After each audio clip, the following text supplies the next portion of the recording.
Welcome to Forged in the Fires podcast with Fireman Rob.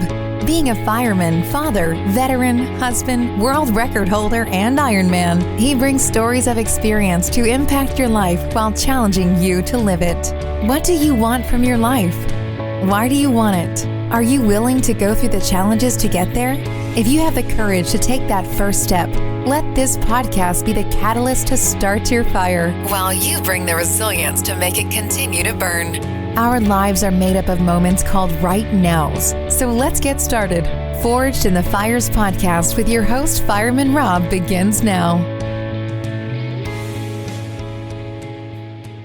All right, welcome back to Forged in the Fires podcast. I'm your host, Fireman Rob. Today's guest, well, I've known him a long time, and literally he's been not a weight on my shoulder, but a weight on my head. For all the years of doing races in full firefighter gear, but it's the most comfortable thing. I can attest to thousands and thousands of miles in this helmet, and it's unbelievable. But he's more than just newly appointed CEO of Phenix Technology. He's a gentleman who is he's really a leader. He's somebody who talks about lean management. He talks about a lot of different things that correlate to making a better workforce as well as making better people. My guest today, Angel Sanchez. Thanks so much for joining me. It's an absolute honor, Rob. It's been a pleasure being your friend all these years, and I'm honored that you asked me to join you today. You know the helmet, literally and figuratively, you've been not a weight on my shoulder, but I should have said somebody who's supported the dreams, and you continue to do that. I love that because I want to dive deeper into your philosophies because, just what was it in August, right? You were appointed to Chief Executive Officer of Phenix Technology. Is that correct? That's correct. Yeah, just recently. Jeez. And it's been an easy transition, right? Yeah. It's, obviously in my previous role, I had a lot of responsibility, but I'm quite blessed. I have a wonderful, we call people family here at Phenix. I have a wonderful family, a very supportive family. And so in some ways, it absolutely has been very easy. But you definitely take on a different caliber of responsibility and ownership when that title is bestowed upon you. And I don't think people really truly understand, they see that CEO title and like, oh man, that lucky person. And then they look at the company and like, oh man, the company runs really well. They don't see the little things. And I think that's really what it comes back to with you is it's those little things that matter that make the bigger picture better, right? Yeah, absolutely. I mean, obviously you really should be the chief visionary officer. And I think Simon Sinek is the one that coined that term, but you're having to have big picture and having a true big picture is not an easy thing because as humans, I think we tend to focus on what's front and center and we kind of get blinders on and I can't be that way. I have to make sure that I'm looking up, down, side to side, backwards, forwards, today, tomorrow, and next decade. And that I think is probably what is the most challenging part of being a CEO is that big picture thinking. And, the ones that are good at it and run some incredibly successful companies are the ones that have the best capability of seeing that big picture and not forgetting about the little things, the little details and the big details. It's like, I can't say I figured it all out yet, but it's being able to put that recipe together. Right. Having that recipe that lets you look at everything and not forget about things. It's having the chili without the beans, you can't have it. You got to have it all. You got to have it all. I mean, and you guys primarily do at Phenix Technology. I mean, your helmet's amazing. Obviously, I can attest to how comfortable it is. And when you have something like that you literally look at the end product as something that can save lives, that is obviously protecting our frontline firefighters, our frontline, wildland firefighters, all the way to search and recovery. What does that mean to you to be able to not only have a great product, but have these people that are making the product understand the power behind what they're doing? I think a lot of it just has to do with our culture. So we are absolutely a culture that embraces love. And I know that sounds really weird to most business leaders, probably to most firefighters. Yeah. But I mean, love is really at the core of what we do. And it's at the core of my leadership style. We love each other, and I'm not talking the romantic way, right. In a family's type of way. There's genuine love for each other here. And we also have that same genuine love for customers. The end users, the firefighters that are that you've mentioned that are out there saving lives and and educating and just committing their life to serving others. We've got genuine love for them, and so I guess it's easy for us to recognize that we have to do everything we can to make a product that not only is going to keep them safe, but keep them comfortable, and that's going to keep them safe for the long term. That's something that it's one thing to have debris fall and hit you in the head and have a product that but it's another thing to be able to run. Yeah, right. It's another thing though to obviously you've used it in running of thousands of miles, and we want you to be able to do that without having long-term impacts. Your neck, your back. All of those things are stuff that's that big picture thinking that I was referring to as a leader, but it's also as a company vision, is making sure that we're not just protecting you today, but we're protecting you for the rest of your life. And it's all based around that love. It's a love for customers. And, you've been around when we're talking to other customers and the relationships we have. They're genuine. We've got genuine love from our suppliers to our, I'll say employees, we call people family members, but to our family members, to the people in the business next to us, and to our distributors, and then of course to the end users, to the customers.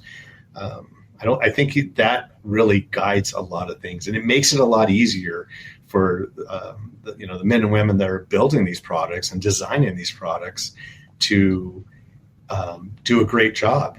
When you love somebody, you're going to make sure that you go above and beyond reproach on everything to provide a service, a product, or maybe just an ear to listen to something.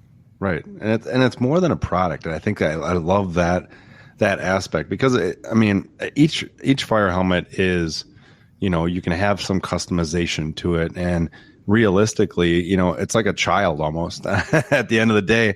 And you guys have this always blows my mind. So the leather helmet, and then there's a little number on the back brim that you that embossed in essence into that. What is that? Can you give me a little more insight as to that? Because that's so powerful to me. It's small, but we know it's there. Sure, we have 9/11. That's obviously it's just that it's truly looking at never forgetting and remembering the 343 that we lost that day. And it's subtle. It's not, we're not using it as a marketing piece. It's just a subtle reminder that every day, that job that's being done, we have to keep that in the back of our mind and remember that there were men and women who, knowing, I think in many cases, that was going to be their last day on the job and their last day with us. Right. They still did it. They still went out and they sacrificed everything they had to offer for others. And so we've added that in. And then of course there's some other things built in. There's some hidden Easter eggs in our helmets that have initials about the family members, because family is so important to us. Yeah. That's within the filigree. I see. I love that, because those are the little. And even if some of them don't actually, I've had to point it out to some of the firefighters in our department, because we have Phenix helmets. Obviously, why would you go with anything else? But you pointed out, but like you said, it's kind of a subtle thing. When you're in a leadership position, I think this is the other thing, is like, when we were at FDIC, the way that you associate with the customer as well as your family there, it's a subtle, it's a subtle respect that you have for them. It's amazing.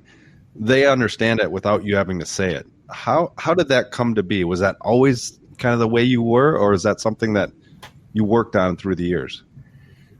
Gosh, that's a great question. Well, for me personally, obviously, I have a fire service background too. So that familyhood, that brotherhood and sisterhood and all of that kind of comes natural for me. I came up through that. So sitting around the table and shooting the what with the guys and girls at the station. It's very natural for me in that environment because it's just an extension of the fire service. I think it's more important to recognize those within the organization that don't have the fire background. So obviously Ray and Ronnie, they were firefighters that designed this, and then myself and Sean have decades of fire experience.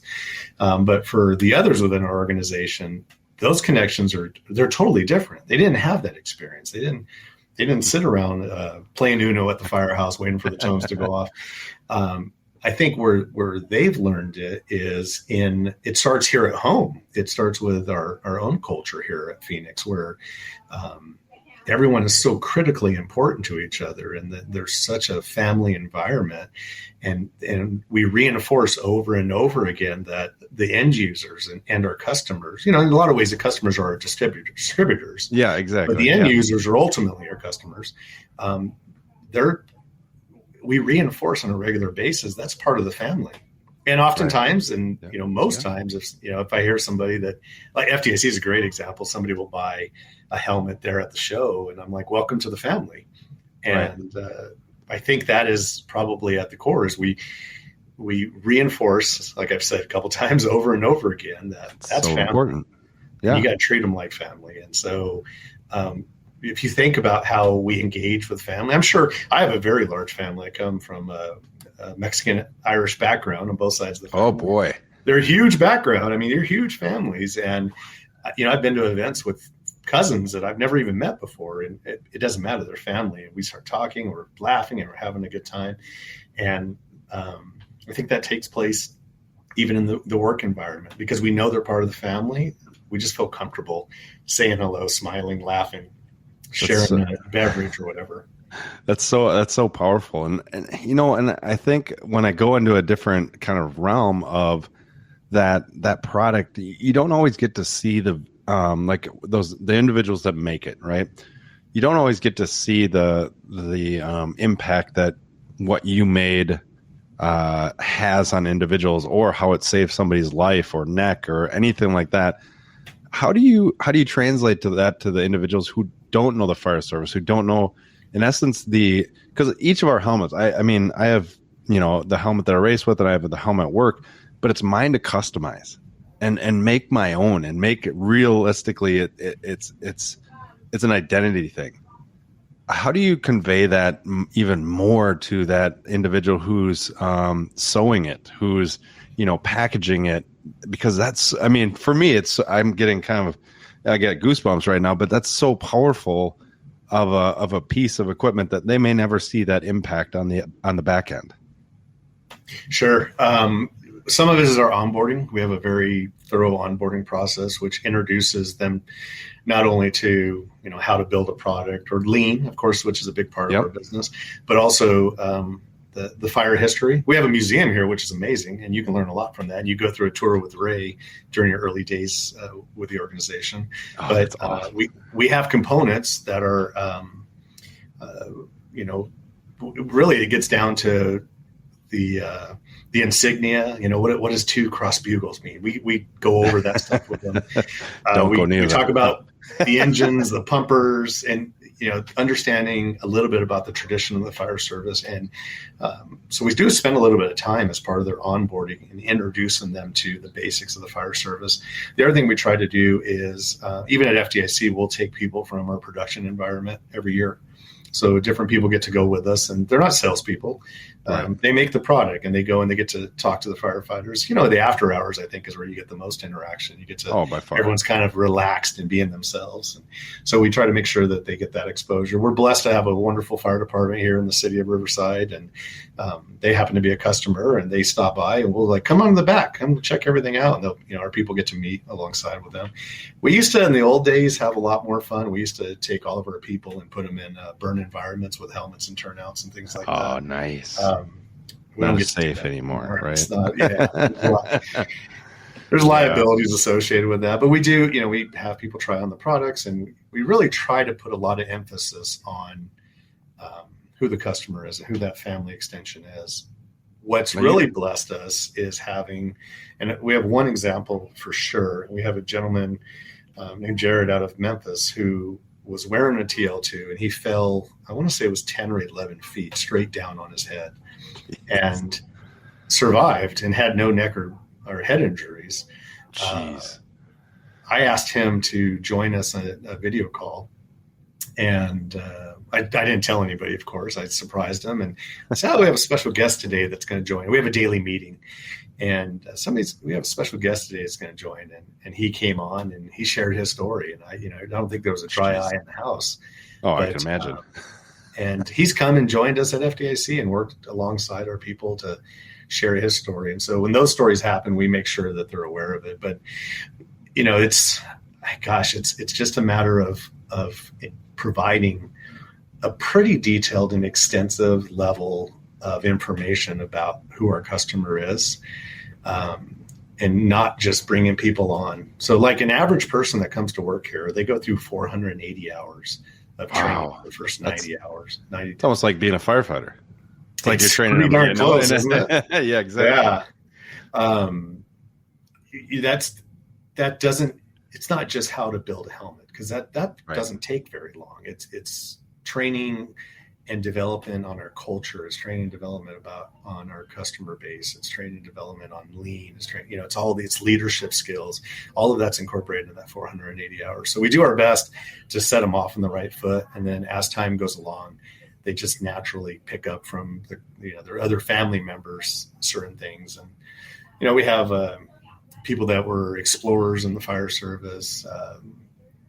They kind of can share their stories, and we always have our own little stories too. There's always been something that I got friends that come by that we used to be on the fire engine together, and we'll start telling stories, and you know how that goes. There's always stories. And they get to hear it though. So the best thing is the stories get better as time goes on, though.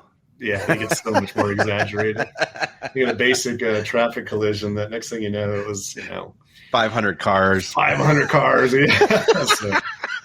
So we definitely, I'm sure we, over the years, especially between Ray and I, I'm sure our stories have gotten grander and grander, but, we try to expose them as much as possible. And we run things, that family environment that we run is very much modeled after the fire service. In fact, our morning meeting that I referred to is called a tailboard session. Oh, no kidding. We explain to people what that means, the reason for the tailboard session.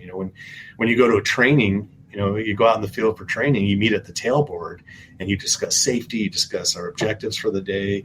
After an incident, you do a safety debrief at the tailboard. And so we make sure that people understand what it is. And, we eat lunch together, and it's just part of our environment. So I think it naturally, they kind of, that's why you see them out there at FDIC and in other shows, and they just seem to know what they're talking about. Right? They already know the family dynamic.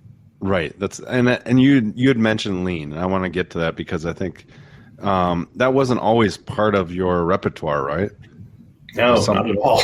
Yeah, not at all. And you really tell me more about when you really decided or kind of found that impact to move forward with that lean manufacturing, lean management. What was that? What was that situation like? What did that look like? So we've been blessed over the years, and I don't know if you go back to 2014, 2015, we really started seeing progress in growth throughout the country, and it actually started into the international markets. We were a very stable company for 40 something years, but it was kind of, we kind of had our key target markets, and that changed. We started really expanding into new markets. And, with growth comes some challenges and production challenges. And we're still faced with challenges today. Making leather helmets is not easy. And we run into a number of challenges in supply chain and things like that. But I had a little bit of background in Six Sigma and lean. And at the time, I thought they kind of went hand in hand.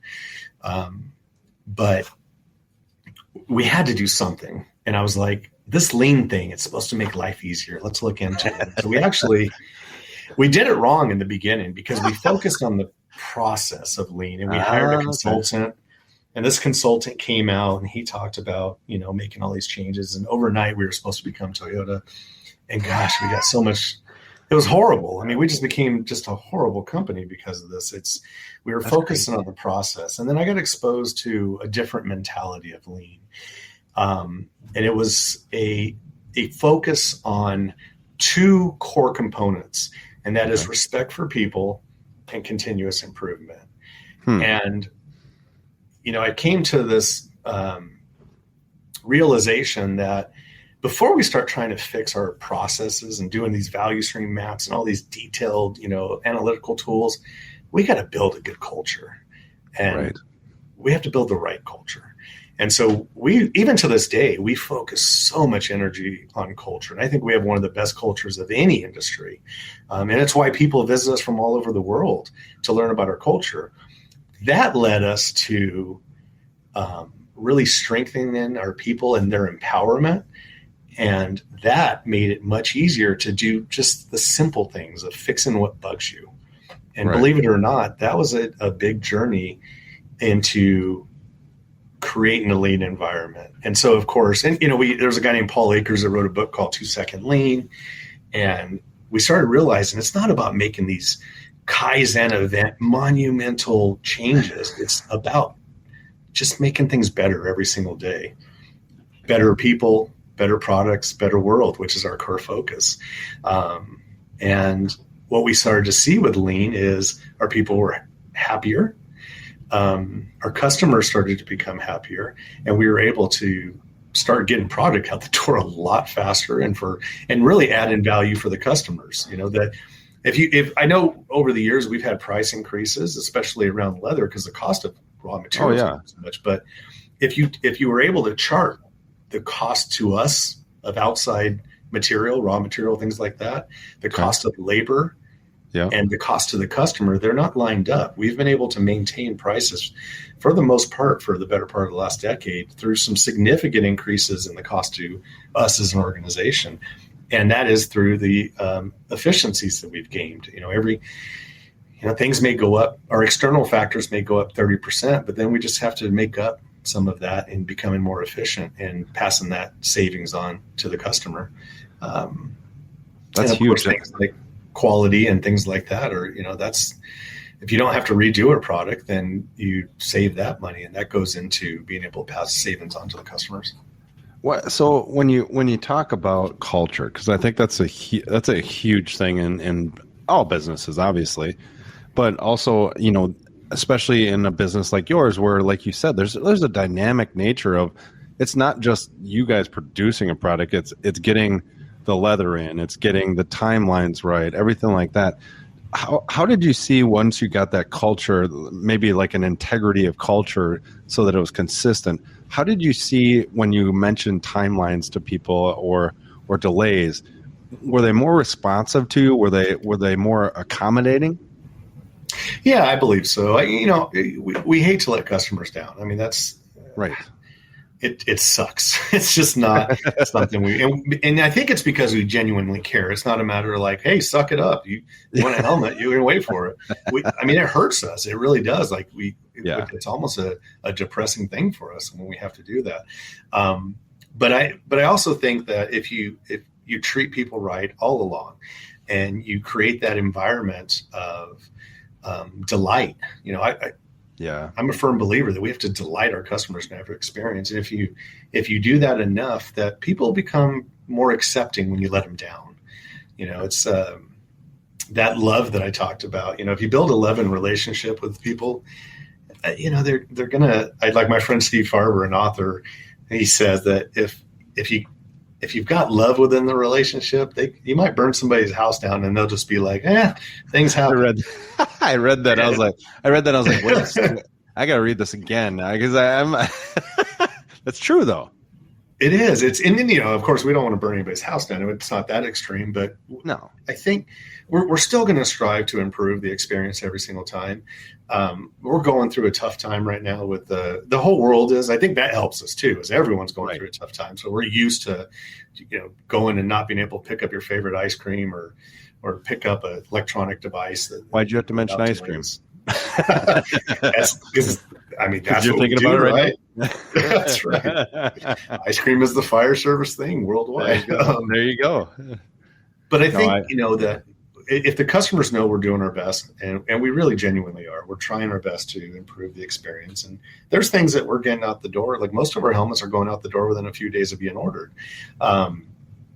If we're able to delight and show genuine concern, and the other thing is not overpromise and underdeliver. Right. If you can kind of do those things, customers are much more understanding when you let them down. Yeah, that's a huge aspect. And I think when you look at culture versus process, and I loved how you said that. It's like we screwed up in the beginning because we didn't focus on what we needed to. What was the major thing at first with culture? What was the one thing that you looked at in the beginning and you said, yeah, we need this part of that culture? Well, there's a lot of aspects of our culture that I think are very different than a lot of businesses. And I'll start with leadership. So nobody here works for me. I believe I call myself a servant leader, and my role here is actually to serve everyone that is within the organization. So our family members, I work for them. And I think that's where that empowerment starts to really pay off, because I'm not the smartest guy in the room all the time. I can't possibly come up with in fact, I'm rarely the smartest guy in the room. The smartest people we have, the best people we have, are those subject matter experts that are in our production environment, that are in our engineering team, that are, and we have to empower them to make change. We have to empower them to, take us to the next level. And by changing the leadership approach to serving them, we're giving them the capability to thrive and to really grow themselves and grow their processes and grow the rest of the organization. And in doing so, it also enriches them. So not only do they grow, but they also feel more invested. Yeah. And so if you personally are invested in getting something done, so as an example, doing Ironman competitions, you were invested in that and it meant a lot to you. So you gave it your all. Right. And our people are invested in providing an exceptional experience and an exceptional product. And they, like I said earlier, they take it personally when we let people down, because we still make mistakes. We're by no means perfect. Right. We're still a small family business, and we're learning, but they're so heavily invested in making a wonderful product and in doing everything they can for those external family members, that I think that was where the change really started to happen. That's where you started to see improvement in quality. You started to see incredible efficiency gains, and you just started to see the experience for the customer improve when all of our family members took it personally. Huh. That's such a powerful statement, because there's so many people that just work to work, right? And it's one of those things when you actually have something that's tangibly attaching you to that outcome. And now here's the other thing that I have to ask, because I mean that's powerful, but for you as a CEO, you have such a caring heart, and you talk about love. Are you able to, when you're at the top, and I think a lot of executives feel this, are you able to get the same,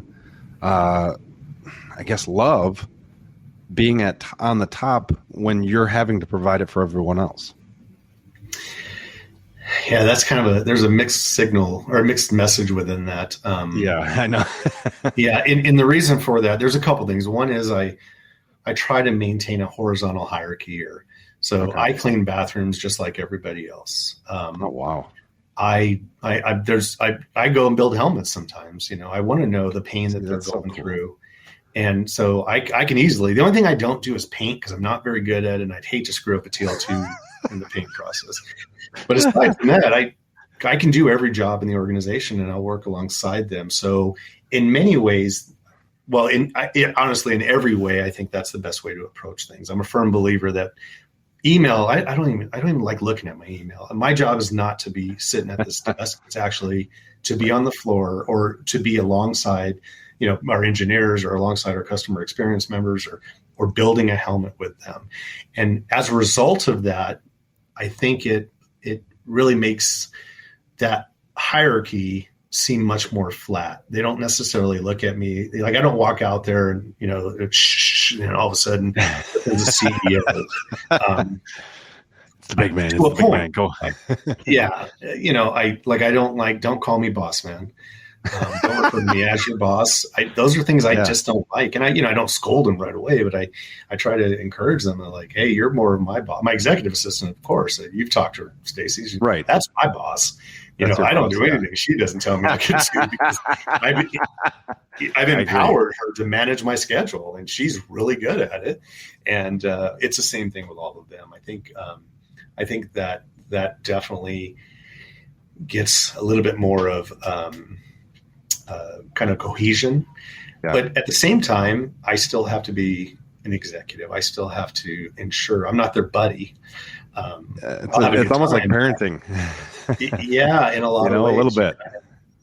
You have to a point. Because I think they teach me, well, I guess even my son taught me more than I taught him in some cases. So you learn from each way. But, you still have to, I still have to be an executive. I still have to make sure that the families out there, and we actually, if you ever get a chance to visit, you'll notice right in the middle of our doorway is a picture of everyone's loved ones. And it's not in my office because I'm not that important. It's all of us have to see that, but we want to look at that and realize that if we make mistakes or if we have successes, it affects the people on that board, not just the people that are in our office today. It affects those young children and those grandparents and those loved ones with everything that we do. And, that type of thing has me also, that's why I said it was kind of a mixed thing, is I have to also recognize that I've got to make strong decisions. I have to be disciplined, and I have to ensure that we're disciplined. I'm not in it for the year. I'm not in it for the 5 years. I'm in it to build a legacy of a family, an organization that'll be here for generations. And some of that big picture thinking sometimes can be harder to do if you're just kind of in the mix of everything. And so you almost have to wear, I don't want to say two hats, but you're kind of you're kind of living two lives within the same structure. And it can be, you hear the term, it can be lonely at the top, and I have those moments too, because you kind of want to be part of the family. That's the one thing I miss, like at the firehouse. It's like, we're playing basketball outside together. We're all together. But I think it's better than most. I think I have the luxury of being in a loving and happy and joyful environment. Right. But I also have the same responsibilities that CEOs across the world have, and that is to ensure that you guide the ship in the right direction and that you understand what true north is, and you keep the team focused on going towards true north. And what is... you always amaze me the more and more I find out about you, because that's so powerful to have people see that you put their families up there. And I mean, that's a totally different level of consideration. And in the fire service, this, we always say, we're going to do everything we can to make sure that you go home in the morning to your family. And you putting those photos there, that's kind of that same philosophy, is like, every day that you go home, we're going to ensure that you have this job, or you're going to ensure the next person. I mean, you can't have that much turnover. I can't imagine. No, we're blessed. We have turnover. I mean, anybody who's listening, who's an executive, is sitting here going, okay, well, how do I incorporate that? What would be one of the first steps that you would say for executives that are listening that would be like, this is the philosophy I want in our culture? What does that first step look like to them? Well, I can absolutely answer that. And it's a journey that I've taken over the last 5-7 years. And that is, you got to look inward. You've got to realize that you're not that great. And that we have I love that. So much to learn, that we're ultimately flawed as leaders. And even though we sit in a I don't sit in a big office. I share it with somebody else. But you sit on this tower that you've put yourself on, or maybe the company's put you on. Right. You're not that badass. And you've got so much to learn from the people that work from you, and you have so much to learn about yourself. And so my personal journey was to try to get rid of as much of the ego as I can. I still have an ego. I still think I know what I'm talking about in most cases, but I have to be humble. And if a leader really wants to change their culture, they're going to have to start by changing themselves, and they have to be humble and recognize that there's a lot of blessed, talented people out there that are working, for you. Yeah. And you got to listen to them. And that's going to be the first thing is work on yourself, fix yourself. I do a root cause analysis the same way we do root cause analysis on something that's not working right. Do a root cause analysis on yourself. And for me, it was ego and it was temperance. Like I'd fly off the handle at stupid things. And so I started studying Stoicism and started, really investing a lot of time in working on those virtues that I was most flawed in. And, I'm still flawed in them, but I think I'm doing a much, much better job. That was the beginning of the journey. The next part was the empowerment and the respect that you have to have for your people. They're not employees. They're not just numbers. They're not just, let's replace them with somebody else. You gotta take some risk. You gotta sculpt people. You got to look, and Michelangelo has, and I'm going to paraphrase because I don't remember the exact quote, but he was asked about the statues that he creates and how do you take a big block of stone and turn it into these masterpieces? And he said that the masterpiece was always there. I just had to chip away all of the ugly stone on the outside. Wow. And I think as leaders, that's a responsibility we have. So, and I'd love to tell you more about like our Opportunity for All program and things that we have, but we've got to start looking at people for their potential and their capabilities and start chipping away at some of the things that they're flawed at. And by doing that, you start to build a workforce that is just, obviously turnover's low, joy. That's one of our core values is create an environment of joy. We want people to be joy or experience joy when they're at work.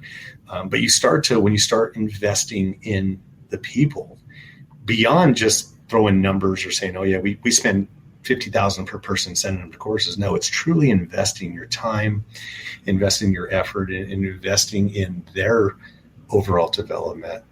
That's just kind of at the genesis, and that stuff starts, you get better talent, you talent grow within, and you start to get people that are just totally invested in everything that you're doing. And I'm kind of all over the place right now, but I love it. You can tell your passion. Fix yourself. Yeah. And I know we're on a podcast and I don't have 12 hours to explain it all, but it's basically fix yourself and then look to not fix your people, but enhance what they already have to offer.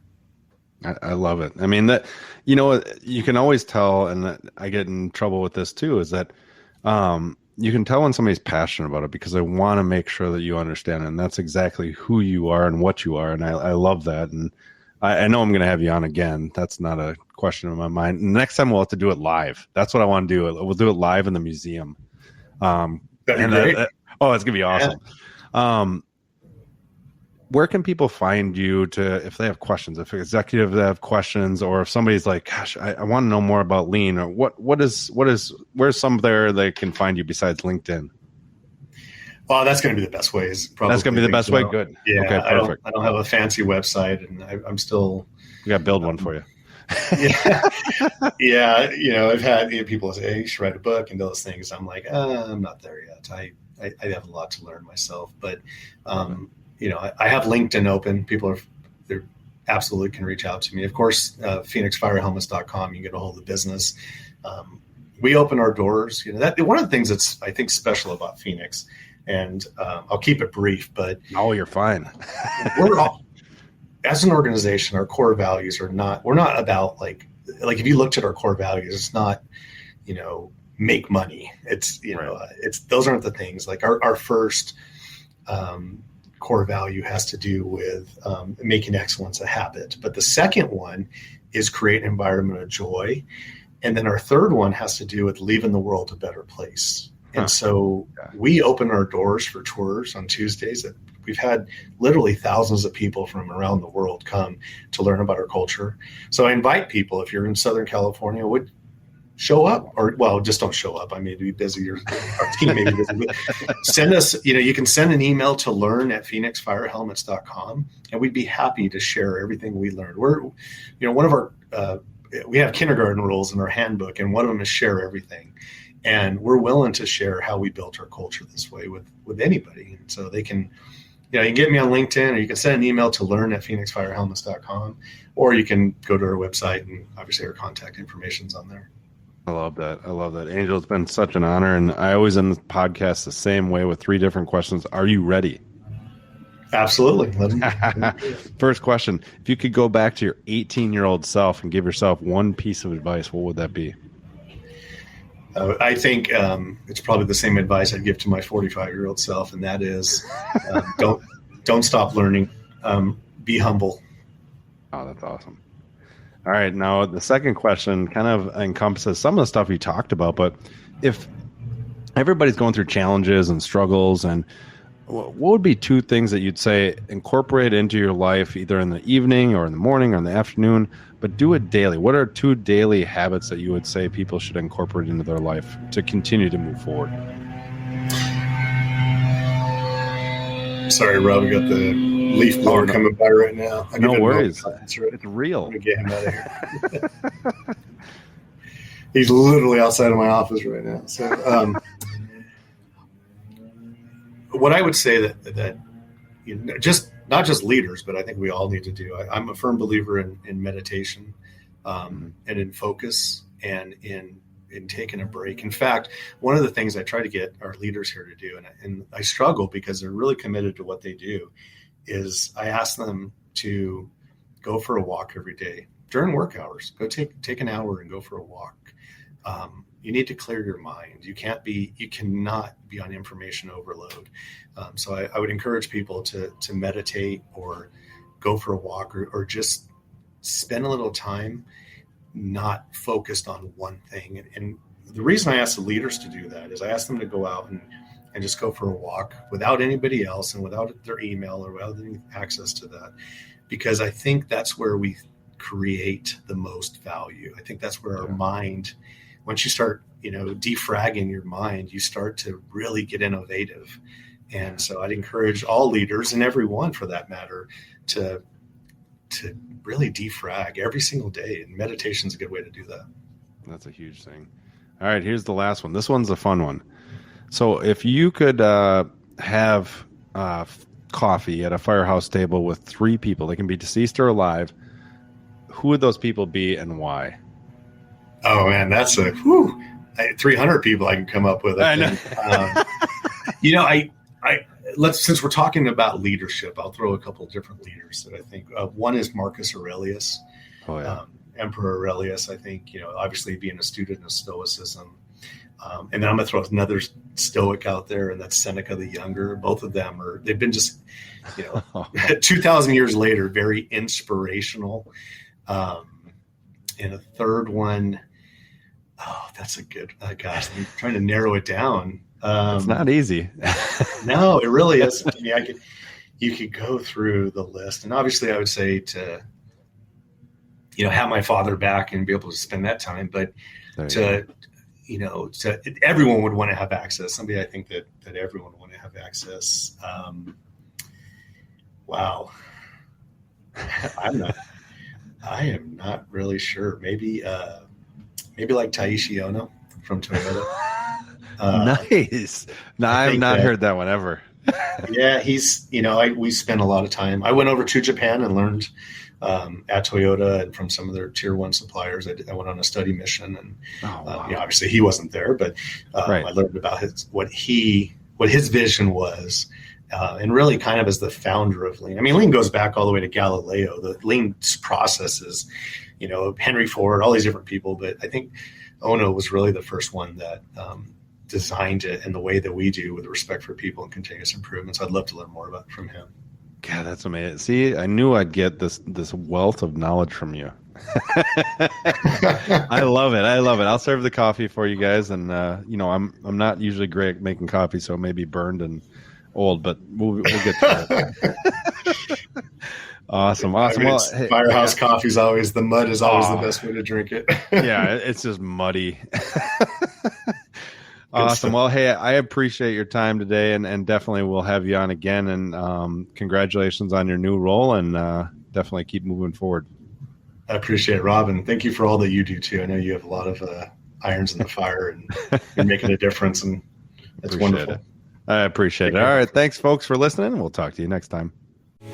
Thanks for listening and supporting the Forged in the Fires podcast with Fireman Rob. Remember, don't forget to like and subscribe to this podcast, and please share this episode with a friend or family. To find out more about Fireman Rob or reach out about a question, go to www.firemanrob.com. Until next time, live your life forged in the fires.